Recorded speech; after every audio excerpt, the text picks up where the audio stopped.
Fala, amigos do Esquema Tático, sejam bem-vindos a mais um ET Entrevista. Hoje comigo o Matheus Coutinho. E aí, Matheus, tudo bem? Tudo certo, Fredão. Você, tudo certo? Tudo certo. E a nossa convidada hoje é a Lu Meirelles, atacante de 33 anos. Tudo bom, Lu? Tudo certo. Melhor agora. Melhor agora. Mas antes de começar esse Deus que o bate-papo... diga. É que aí vocês não sabem, gente, mas a gente teve um problema técnico pré-entrevista. Tá todo mundo mais calmo. Mas antes da gente começar, sigam a gente nas redes sociais, Facebook, Instagram, Twitter. Segue a Lu nas redes sociais, vai estar aqui embaixo o Instagram dela na descrição do vídeo. Deixa aquele like no canal, deixa pergunta, deixa comentários para ela. Inclusive, se tiver bastante pergunta, a gente chama ela de novo para vir aqui. Se ela vai aceitar, não vai ser outros 500, mas a gente vai tentar chamar de novo. Se inscreva no canal. Sempre, pode ter certeza. Então, então manda as perguntas. Então, já se inscreve no canal também, ativa as notificações e vamos começar logo. Greg, solta a vinheta. Muito bom, então primeiro vamos apresentar quem é a Lu Meirelles. Ela que jogou pelo Botafogo da Paraíba por cerca de 10 anos, pelo que eu vi. Passou também por Ferroviária e Flamengo, o último clube que ela esteve é o Flamengo. E sim, pela primeira entrevista que eu tenho a camisa do atual, do último clube da jogadora. Que coisa incrível. É que, Lu, você não sabe. As outras entrevistas que eu faço, eu sempre procuro trazer a camisa de um time que a jogadora jogou, mas sempre tem a camisa do primeiro time, nunca do atual. Esse daqui foi o último clube. Vamos falar aqui dos títulos da Lu. A Lu que já foi 5 vezes campeã paraibana pelo Botafogo, sendo 4 vezes artilheira. Foi campeã carioca em 2019 pelo Flamengo. Além disso, ela também tem títulos em outros esportes. Ela foi 5 vezes campeã estadual no futsal, sendo 4 vezes artilheira. 4 vezes campeã no futebol de areia, sendo 3 vezes artilheira. E, Lu, esqueci mais alguma artilharia ou mais algum título aí da sua carreira? Não, é isso mesmo. Tá tudo certo. Então, maravilhoso. Vamos começar aqui o bate-papo. Matheus, puxa a conversa aí. Beleza. Lu, primeiramente, muito obrigado pelo tempo que você está programando para a gente. É sempre um prazer, uma honra ter você aqui com a gente também. E começar com uma pergunta mais padrão que a gente sempre faz para as meninas que a gente faz na entrevista, que é abordando a questão do preconceito, né? A gente, principalmente eu e o Fred, nós temos uma época um pouco mais final dos início dos anos 90, aquela época já era um pouco mais difícil para a mulher jogar futebol, ainda tinha muito daquele preconceito bobo de futebol é um esporte de homem. Como é que foi para você começar a sua carreira no futebol? Você sofreu muito preconceito, não? Como é que foi esse seu início na sua carreira? Antes de mais nada, boa noite, né? É sempre muito bom participar dessas entrevistas. Eu gosto bastante de estar interagindo com o pessoal dos canais e eu acho importante, sabe? Porque é um pessoal, assim, não só vocês, como tantos outros, que fazem questão de estar divulgando, de estar ali enfatizando o futebol feminino. E eu, como amante da modalidade, eu faço sempre o possível para estar realmente interagindo e conversando com vocês, né? Com vocês e, enfim, com os demais aí que também estão sempre procurando saber mais sobre a modalidade, sobre a minha carreira e outras jogadoras também, né? E sobre essa questão de preconceito, eu confesso que eu sofri pouco com preconceito. Eu confesso que assim, o preconceito ele existe desde sempre até hoje, só que eu posso dizer que eu tive bastante sorte. As pessoas que estavam ao meu redor, por perceberem os meus destaques, tanto no futsal, no futebol, enfim, nos esportes em que eu praticava, né, o beach soccer também, meio que chamava a atenção de uma forma tão bacana e tão positiva que eu tinha sempre pessoas querendo ajudar. E por mais que o preconceito esteja enraizado realmente nas pessoas, a gente vai driblando, mas não foi algo assim que impactou ao ponto de me atrapalhar em algo no início. E nem agora, a gente sai driblando. Nem que seja na porrada às vezes, a gente vai. Tá certo, né? Tem que também ter jogo de cintura e quando não dá no jogo de cintura também tem que jogar um pouco do jogo de corpo, né? Exatamente. É bem o meu jogo, é meter a mão aqui no peito, ó, fica para ir preconceito que eu vou embora. E é isso. Tá certo. Isso mesmo, Lu. Acho que a gente precisa de mais desse jogo de corpo aí para a gente conseguir vencer esse preconceito e ir superando isso aos poucos para isso virar passado de uma vez por todas, né? E aproveitando que você já falou Exato. do modo que você joga, deixando a zagueira para trás, botando a mãozão no peito e tudo mais, eu queria falar um pouquinho mais da sua posição e entender um pouco melhor de onde veio o seu cacoete de artilheira. Isso sempre te acompanhou desde o seu início ou foi uma coisa que você foi aprimorando com o tempo? Como é que foi esse seu desenvolvimento na posição? Então, Matheus, eu nunca fui uma jogadora habilidosa.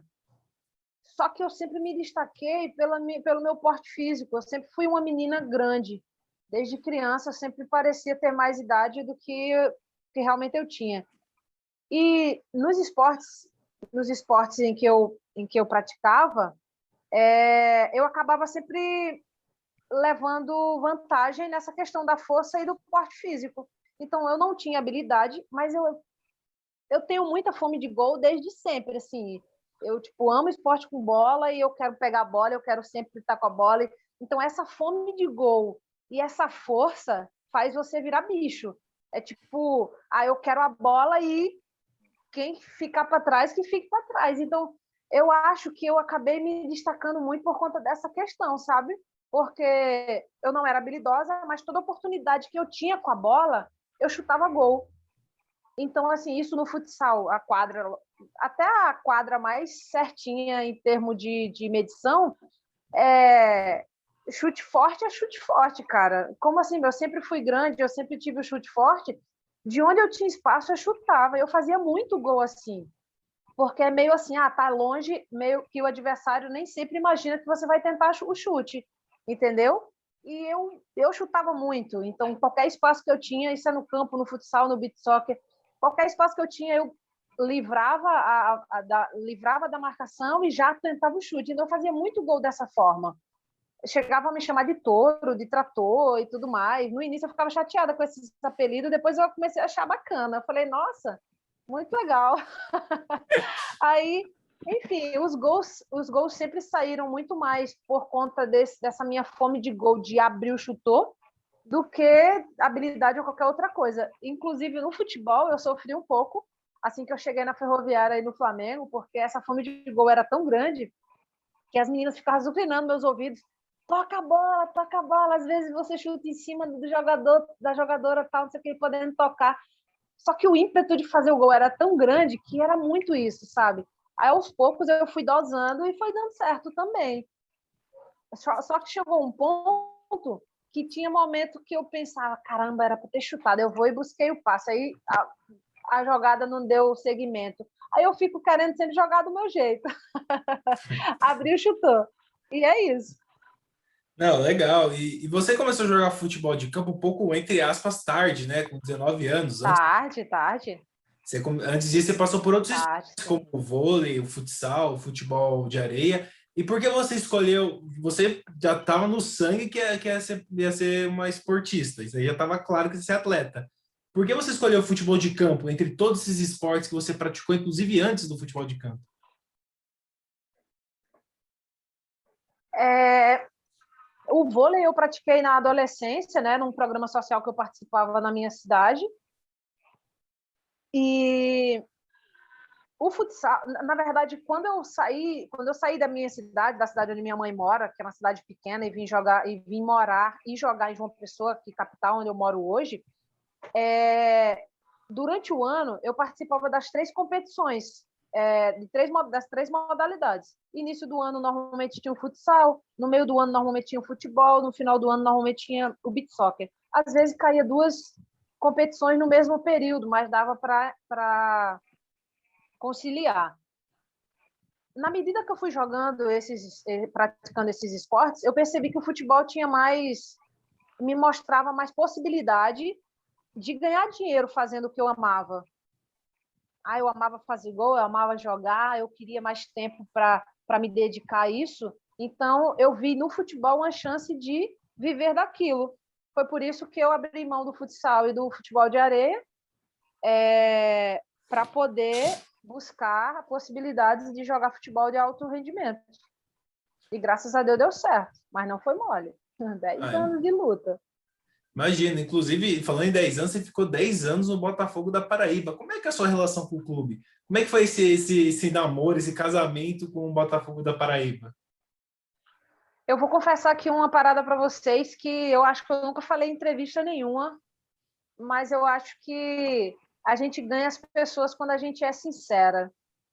E eu vou te falar, eu sempre fui flamenguista, desde pequena, né? Normalmente, enfim, a televisão induz muito, né, os torcedores a serem flamenguistas, porque passava muito jogo do Flamengo na TV, então, de uma certa forma, era o que você via jogando, então você acabava torcendo, enfim. Só que aí, o Nordeste é um pouco difícil para se ter oportunidade de jogar de jogar na parte sul-sudeste, que é onde realmente o futebol feminino acontece. O São Paulo, Sudeste, ali vai ser sempre o eixo principal do futebol feminino. Então, não tinha muito recursos. O Botafogo é o maior time do estado. Foi o time que, de uma certa forma, me abriu as portas e me mostrou que eu tinha possibilidade de ir mais além. Então, o tempo foi passando e eu fui galgando, tentando me transformar dentro do Botafogo para que, de uma certa forma, o Botafogo fosse uma escada para eu chegar onde eu queria. Então, o tempo foi passando e quando eu digo que a minha trajetória foi bem difícil no início, porque esses 10 anos realmente eu trabalhei no amadorismo, porque o Botafogo não tinha condição. O Botafogo é um time de Série C, infelizmente, agora está na D, e não tinha condição de bancar o feminino. Acabava tendo que se virar com recursos próprios e tudo mais.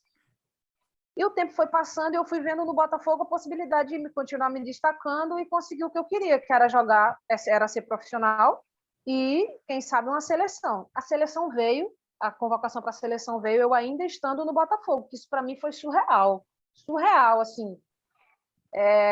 Porque você imaginar jogar num time do Nordeste, um time pequeno, um time de Série C, e você ser convocada para a seleção, achei isso sensacional. E esses 10 anos me fez realmente torcer para o Botafogo, tanto quanto eu torcia pelo Flamengo. E eu vou contar uma parada para vocês que eu nunca pensei que eu ia sentir. Assim que eu cheguei no Rio, fui assistir um jogo do Flamengo, e a energia do Maracanã é sensacional. Eu acho que qualquer pessoa que entrar no Maracanã num dia de jogo, seja do Flamengo ou de outro time, vai sentir uma energia totalmente diferente. E foi muito bacana aquele jogo. Fui assistir do Flamengo. Só que aí, em outro momento, um ano depois, mais ou menos, teve jogo da Copa do Brasil, Botafogo contra o Fluminense, lá no Maracanã. Botafogo da Paraíba contra o Fluminense. Cara, eu senti uma coisa assim que eu não consegui nem sentir no jogo do Flamengo. Então, assim, eu peguei realmente um carinho pelo Botafogo da Paraíba nesses 10 anos, que hoje, se você me perguntar de quem eu gosto mais ou de quem eu torço mais, eu vou dizer, eu torço para os dois, e se brincar, se um for jogar contra o outro, talvez eu ainda torço pelo Botafogo da Paraíba. Eu acho que por ser do meu estado, sabe, cara? Por mais carinho que eu tenha pelo Flamengo, é Rio de Janeiro, eu sou paraibana, eu tenho muito orgulho de ser paraibana, de ser nordestina, e é o time daqui, é um time que eu já defendi tantos anos, entendeu? É isso. E sem contar que o Botafogo da Paraíba, acho que é o primeiro time da região do Nordeste que ganhou o Campeonato Brasileiro da Série D, né? Do Nordeste não, desculpa, mas ganhou sendo o primeiro time da Paraíba que ganhou a Série D, um campeonato nacional, não? Ou eu tô Sim, é falando campeão bobagem? brasileiro da Série D. Sim, exatamente. Então não tô tão É errado assim. lamentável hoje ter caído para C, para Voltado D. para Tá certo. Porque ele estava na C, caiu para D agora de novo. Então, é esperar que eles retornem. Vamos torcer. Eu, particularmente, não vou torcer tanto para o Botafogo. Meu time vai jogar a Série D também. Eu torço para a Portuguesa. Então, aí a disputa vai ficar entre os dois. Mas vamos torcer para o Botafogo voltar, com certeza, porque é um time grande, sim. O pessoal, às vezes, não tem tanto conhecimento, não sabe muito do futebol do interior do Brasil. Interior em aspas, né? Porque é de João Pessoa, é a capital. Mas é um time muito grande, que tem muito torcedor lá dentro. Faz uma rivalidade bem legal com o próprio Campinense. Sim, com certeza. E Lu, aproveitando, que ainda falando dessa época do Botafogo, que você comentou, foi nessa mesma época que você se formou em educação física, né? E a gente, infelizmente, não vê tantos jogadores, tantos atletas priorizando o estudo dessa mesma maneira. Você comentou com a gente que você atuava com o Botafogo ainda como amadora, mas ainda assim se dedicou, ainda se formou em educação física. O quanto você vê a importância do estudo dentro da sua carreira e o quanto você incentivaria outros atletas a seguir esse caminho também, de não abandonar os estudos, mas tentar conciliar, né, tanto a carreira esportiva quanto uma vida acadêmica, dentro da medida do possível. Olha, se a gente for falar de futebol, do esporte em si, masculino, enfim, sou do futebol, vamos falar de futebol. Se a gente for pensar no futebol masculino, a gente sabe o rio de dinheiro que mexe com o futebol masculino, né? Então, realmente, muitos garotos entram no futebol achando, tá, eu vou enricar, então tanto faz estudar, eu vou ter meu dinheiro, para que estudar? Hoje em dia, quando a gente estuda pensando em arranjar um bom trabalho, em ter conhecimento suficiente para realmente fazer dinheiro, para ganhar dinheiro. Então, se for falar do futebol masculino, vai ser difícil colocar na cabeça de alguns jogadores que eles precisam estudar tanto quanto jogar. Já no feminino, como a realidade é bem diferente, eu falo para você que ter uma formação é primordial, porque o futebol feminino, infelizmente, ainda não dá tanto dinheiro quanto o masculino. Até aquelas que ganham muito bem hoje, eu não sei até que ponto o dinheiro que elas ganham hoje na atualidade vai sustentá-la até a sua velhice, vamos dizer assim. Então, por precaução, eu acho de suma importância as colegas que jogam futebol, e eu sempre, todas as meninas que passam por mim, que jogam comigo, que já jogaram comigo, eu fazia questão de estar incentivando para isso. Quando eu via meninas realmente sem fazer faculdade, sem terminar os estudos, algumas, eu caía em cima mesmo, dando aquela de amiga chata, de mãezona mesmo, e falava muito dessa importância, porque conhecimento, cara, nunca é demais. Se você tem uma formação, independentemente do que aconteça no futebol, você tem uma formação. Se você resolver parar de jogar futebol hoje, você vai ter uma profissão e você vai ter de onde começar. É diferente de você não ter uma profissão e, de repente, eu tenho 33 anos, não tenho profissão nenhuma, se de repente eu saísse do futebol e não tivesse feito bons contatos, boas relações, ou sei lá o quê. Eu iria ter que ir para um comércio, eu iria ter que, sei lá, uma fábrica, indústria, qualquer coisa assim. Não que seja um trabalho vergonhoso, mas se você pode estudar para ter uma profissão e buscar algo melhor para a sua vida adulta e velhice, por que ficar sem uma formação acadêmica, sem uma formação profissional e ficar à mercê, por exemplo, de um comércio onde você hoje é funcionário, amanhã você é demitido e sai com a mão na frente e outra atrás, vamos dizer assim. Então, é algo sem segurança, entendeu? Para quem tem uma formação acadêmica hoje já é difícil, imagina para quem não tem. Então, para todas aquelas meninas e aqueles garotos que veem o futebol como uma paixão, como um sonho, e que, por motivo desse sonho, acaba deixando o estudo um pouco de lado, eu falo para vocês aqui que estão nos escutando, vira a chavinha, muda a chavinha, passa a ver os estudos de uma forma mais, como é que eu posso dizer, dá um pouco mais de prioridade a isso. Hoje existem plataformas e mais plataformas para você poder estudar até à distância mesmo, então, assim, não há desculpa, sabe? Eu acho que é de suma importância realmente dar atenção para uma profissão, para o estudo, porque a gente só colhe bons frutos. Não, com certeza, e é o que você falou. O futebol feminino realmente tem remunerações extremamente menores que do masculino, só que o próprio masculino, se eu for ver no Brasil, 95% dos jogadores de futebol recebem 3 mil reais ou menos. Então, você pensa que Exato. a pessoa se aposenta no futebol, se conseguir manter o físico bem, com 40 anos. Você ainda tem mais 40 anos de vida pela frente, e se você não tem aí um estudo, não tem nada, você vai sofrer esse resto dos 40 anos, porque é pouco jogador que ganha muito, muito dinheiro para poder parar de fazer para parar de trabalhar, tipo, com 30 anos, por exemplo, com 35 anos. Exatamente. E você comentou que quando você estava ainda no Botafogo da Paraíba, você foi convocado para a seleção, e aí é uma coisa que eu acho que todo mundo que joga bola, ou que já sonhou um dia em jogar bola, que nem eu e o Matheus, é ser chamado para a seleção brasileira. Como é que é ser convocado? Qual é a sensação? Como é que é aquele momento de você ouvir o seu nome sendo chamado para participar da seleção brasileira? Cara, assim, é inacreditável. Quando você vê lá o seu nome, primeiro, é inacreditável. Você demora alguns dias para cair a ficha. Segundo você pisar, juro, você demora mesmo, você chegar em casa e dizer, caraca, convocada para a seleção brasileira. E, tipo assim, o meu espanto era tão maior porque, como eu tô te falando, é Nordeste, é Paraíba, é Botafogo da Paraíba, tu tá entendendo? Onde é muito mais difícil chegar a essas oportunidades. E, para mim, é coisa de Deus, não tem quem me faça pensar diferente. E pisar na Granja Comari, cara, é uma sensação assim que... Não sei nem te falar, porque tu imagina você pisar ali e você pensar, caraca, todos os jogadores, sabe, aqueles grandes jogadores que fizeram história no Brasil, pisaram aqui, passaram aqui. Quantos deles não jogaram aqui nesse gramado que eu estou jogando e tal? É muito, muito surreal, de verdade. Hoje, o fato de ter jogado na Ferroviária, que é um grande time, enfim, há anos tem história aí no futebol feminino, Flamengo, seleção brasileira. Se eu parasse de jogar futebol hoje, eu diria para você que eu sou uma mulher realizada, sou uma atleta realizada.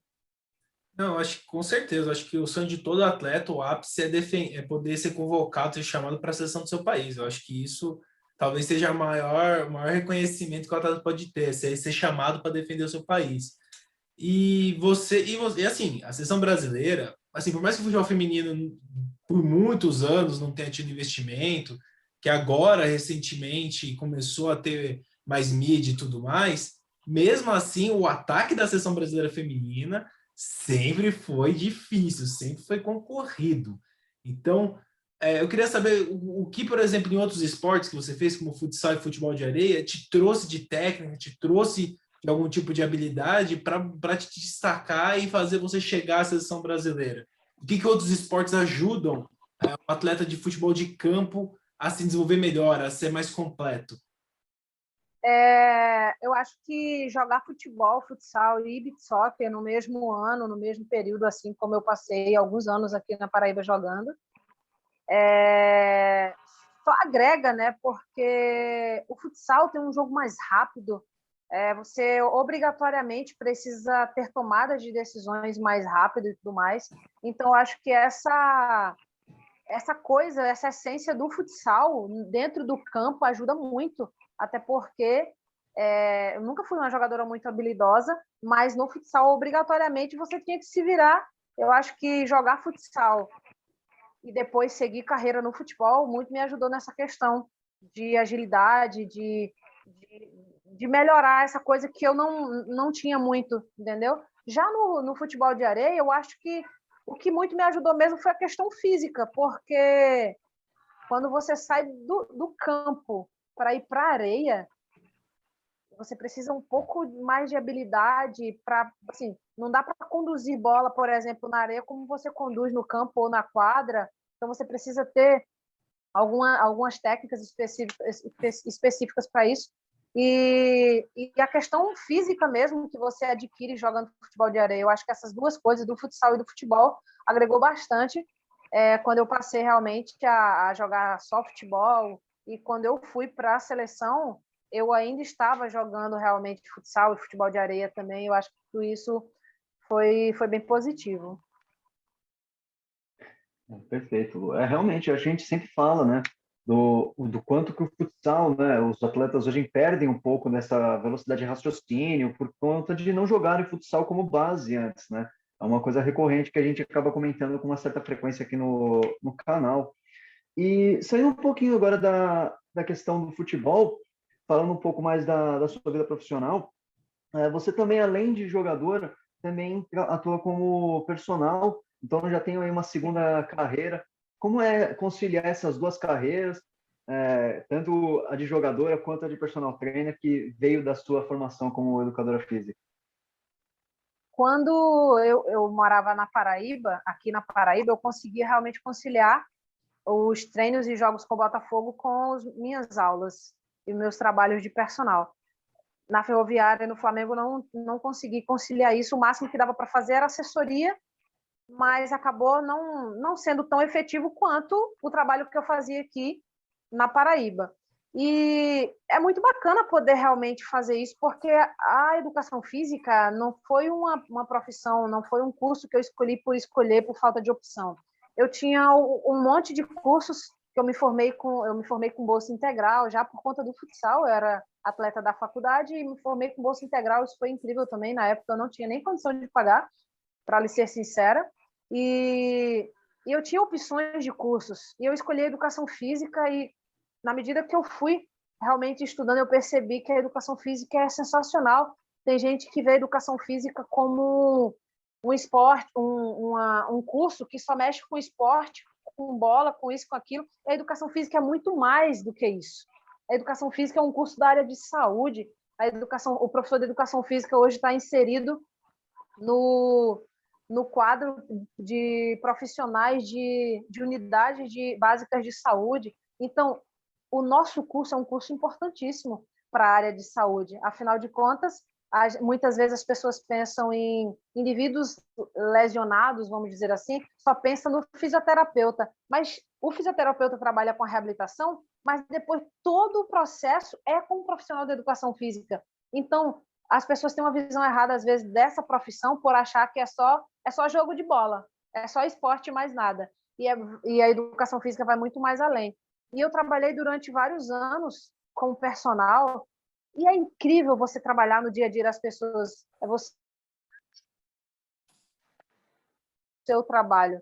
A gente acabava, inclusive, sendo, além de personal, psicóloga, e participava muito da vida dos alunos de uma forma assim, bem positiva. Então, conciliar futebol com a minha profissão assim, foi um casamento assim, bem bacana. Eu não tenho do que reclamar, apesar de que eu sentia falta do descanso, um pouco mais de descanso quando eu dava aula, porque, como, por exemplo, Ferroviária e Flamengo, eu só treinava e todo o restante do tempo era para estudar e descansar. Então, eu aqui na Paraíba, além de jogar, estudar, a hora do descanso meio que só ficava sendo à noite. E porque eu precisava dar algumas aulas. E quando você treina em alto rendimento, é impossível você só descansar à noite.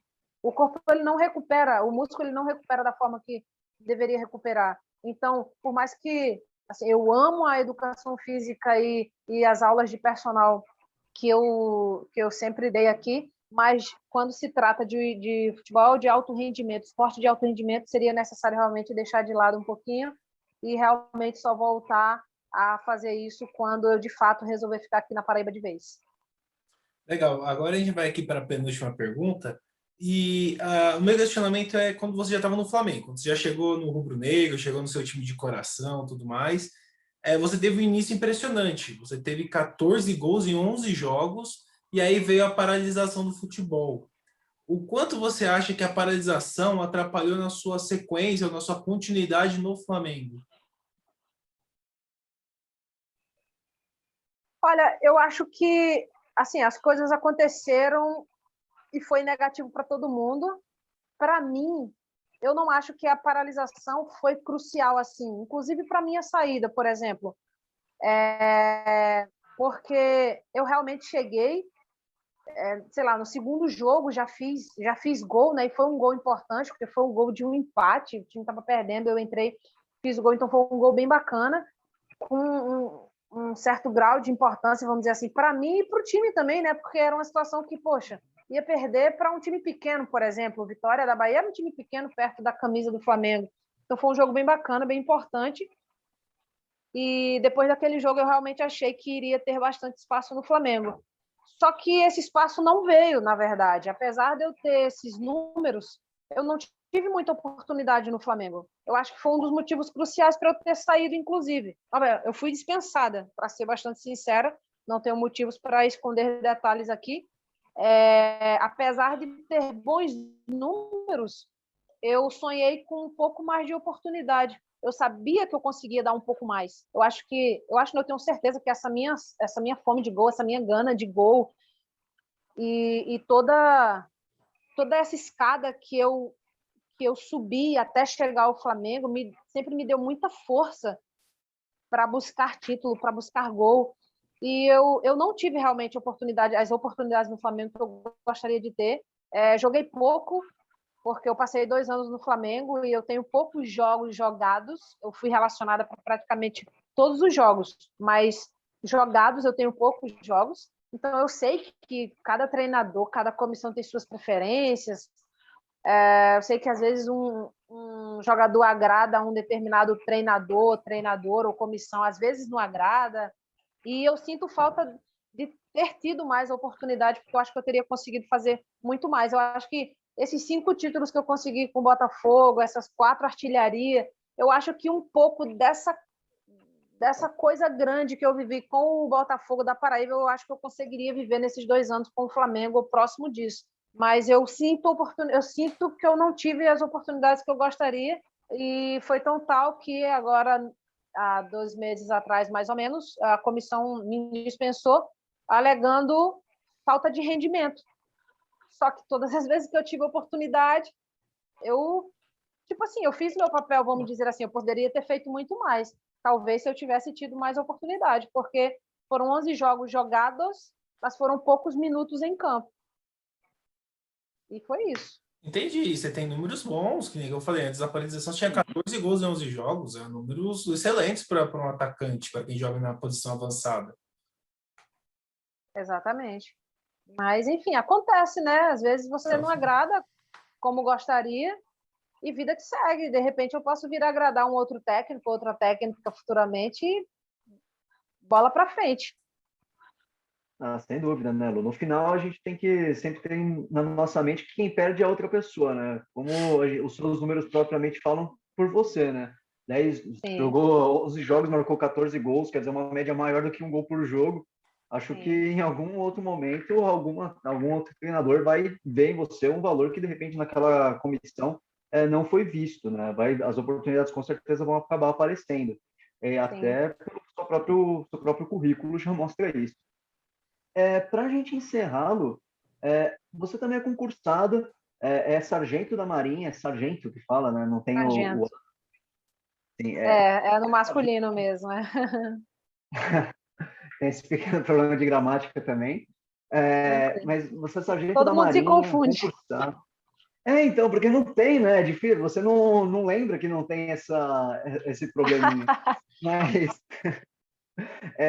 você tem esse concurso, você tem essa patente, e a gente vê muitas vezes, né, até esse ano a gente vai ter Olimpíada, se der tudo certo, né, que muitas vezes o Brasil sobe no pódio e tem um militar ali como atleta, um atleta militar. Eu queria conversar com você um pouquinho mais a respeito desse, eu não sei se é um programa, né, vou chamar de programa numa falta de uma palavra melhor isso para mesmo. descrever, o programa do atleta militar. Como é que funciona? Como é que você vê essa inserção das Forças Armadas dentro do esporte, né? E o papel disso dentro do esporte brasileiro como um apoio e também para a sociedade, né? Que também, querendo você formar um atleta, você está formando um cidadão com um pouco mais de, muitas vezes, consciência, um pouco mais de espírito de cooperação.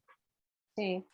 Olha, o PROLIM, que é o Programa Olímpico da Marinha, que é esse programa que abraça os atletas, tem o Exército também, que tem outro programa, e a Aeronáutica, mas aí, enfim, é o projeto das Forças Armadas, só muda realmente o nomezinho.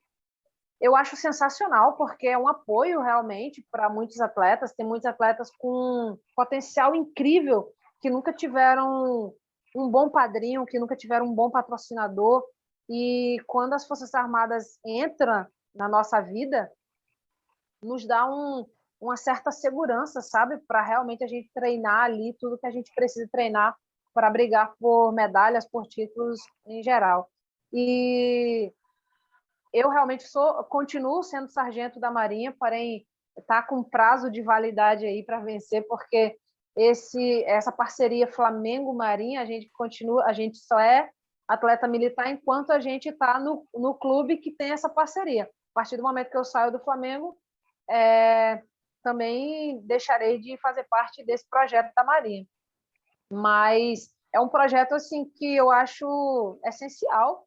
Acho que foi uma grande invenção. Acho que a pessoa que criou esse programa, ela merece realmente aplausos. Eu tiro o chapéu, porque dá oportunidade para atletas que talvez ele se perdesse se não tivesse essa oportunidade, entendeu? Então, é realmente um programa olímpico da Marinha. É um projeto que abraça o atleta no que ele mais necessita, que é apoio, que é padrinho, que é patrocínio. Ah, Com legal. certeza, né? Acaba ficando muito marcado, desculpa te cortar, Fredão, a própria Sara Menezes, né? A história dela, toda a trajetória que ficou bem marcada por conta do ouro olímpico no Rio de Janeiro em 2016, acho que mostra muito isso, né? Infelizmente, eu acho que não é tão bem divulgado quanto deveria, porque é um programa muito bacana que as Forças Armadas oferecem para os esportistas, né? Para a gente ter um melhor rendimento dentro do esporte. O Brasil que é uma potência esportista, e muitas vezes a gente acaba não vendo os resultados chegarem por falta de oportunidade em certos lugares, né? A gente fica tão focado no futebol que outros esportes acabam sendo negligenciados. Sim. Eu ia falar exatamente isso, que já que tirando o futebol de campo, os outros esportes é difícil conseguir patrocínio, conseguir visibilidade, às vezes o caminho para desenvolver o esporte seja através das Forças Armadas mesmo. Tanto aeronáutica quanto exército, marinha, ter atletas que ajudem o Brasil a representar como vai ser nas Olimpíadas. Bom, então é isso. Antes da gente terminar, Matheus, considerações finais. Cara, só mais uma vez agradecer a Lu, um papo muito bacana, foi uma delícia essa entrevista, espero que para você também tenha sido tão bom quanto foi para a gente, Lu. É um prazer imenso recebê-la. E, no mais, acho que é só isso. Mais uma vez, reforço o convite que o Fredão fez no início do vídeo. Se inscreva no canal, deixe suas perguntas para a Lu, para a gente chamar ela para uma segunda entrevista. Deixe seu like, compartilha para todo mundo que fala que não conhece muito do futebol feminino. Pô, compartilha com seus amigos essa série de vídeos que a gente tem feito, para a gente divulgar um pouco mais o esporte, que realmente é um esporte que tem crescido muito. Infelizmente, não recebe tanto o valor que deveria, mas também depende da gente mudar um pouco isso. Acho que no mais é só isso mesmo. Agradecer a todo mundo que acompanhou até aqui. Bom, Lu, por favor, deixe seus agradecimentos e, por favor, fale suas redes sociais aí para a galera que quer te seguir também. Fred, desde já, muito obrigada, Matheus aí, papo show. Eu realmente fico muito feliz de estar interagindo. Falei até no iniciozinho, né? Eu gosto realmente de conversar com o pessoal que quer saber mais da modalidade. Eu fico feliz por esse interesse e por essa disseminação, né, da modalidade e das informações reais, vamos dizer assim. Então, a todos aqui do Esquema Tático, muito obrigada pelo espaço. Se o convite chegar, minha resposta já é sim, estou dizendo agora, já é só marcar o dia, a hora certinha. E eu uso bastante Instagram, então quem quiser aí me conhecer um pouco melhor e estar interagindo, é só ir lá no Lu Meireles, Meireles com Y.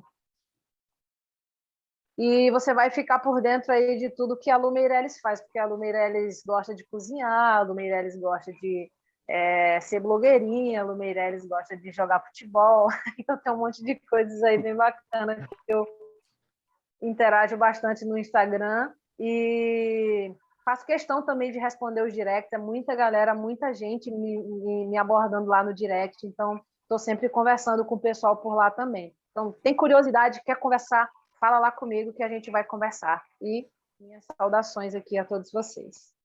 Muito bem, então eu também faço as palavras do Coutinho as minhas. Obrigado, Lu, por aparecer aqui. A Lu que é quase a Mulher Maravilha, ela é sargento, ela é jogadora de futebol, personal trainer, cozinha. Então, segue ela lá, ela é bem divertida o Instagram dela, ela posta bastante coisa. E também sigam a gente nas redes sociais, Facebook, Twitter, Instagram, deixa o like, se inscreve no canal, vocês são um bando de sem vergonha, que mais da metade dos nossos views... Cobrança ao vivaço para os seguidores do Esquema Tático. Porque mais da metade dos nossos views é de não inscritos. Então vocês são uns bandos de sem vergonha. Se inscreve logo no canal. E fora isso, obrigado, Lu, obrigado, Matheus. Até a próxima para você estar acompanhando a gente e falou!